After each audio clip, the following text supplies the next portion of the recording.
Makeup kit சூப்பரா இருக்கே. ஆனா அப்பாட்ட போய் கேட்கலாம். என்னன்னா செலவு வருது, மாசம் செலவு வருது தவிர்த்து வரவ காணாம. உட்காந்துருக்காரு காலம் நிறைய பேர் வாங்கிடும். அப்பா ஏமா காலம் என்ன குழந்தை காலெல்லாம் அமைக்க விடுது? என்னப்பா உங்களுக்கு வேலை அதிகம் காலம் அமைக்க விட்டுட்டா? ஆமாமா கொஞ்சம் கால் அம்மா வெளியே பாக்கு. இப்ப கேட்போமா? அப்பா இருமலாம் இருங்க, ஒரு மிளகு பால் போட்டு எடுத்து வரேன். மாமா அங்க போற அம்மா, உனக்கு சுடு தனியா வைக்க தெரியாது, நீ மிளகு பால் எப்படிமா நீ போட்டு வா? நீ இருப்பா மெத்தோட போட்டு எடுத்து வரேன். என்ன நடக்குது? அப்பா அப்பா சொல்லுமா. அப்பா அப்பா நீங்க ஒரு மேக்கப் கிட் பார்த்தம்பா, அதை வாங்கி தரீங்களா?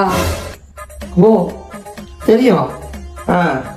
செல்ல பண்ணாயிட்ட, நீ கேட்ட வாங்கி தர மாதிரி இருப்பானா? சத்தியமா வாங்கி தர முடியாது, ஓடிடு. அப்பா அது வெறும் 15,000 தான்ப்பா, வாங்கி தாங்கப்பா. கொஞ்சம் கொள்ளு மூச்சு மறைச்சிடும். மறக்காம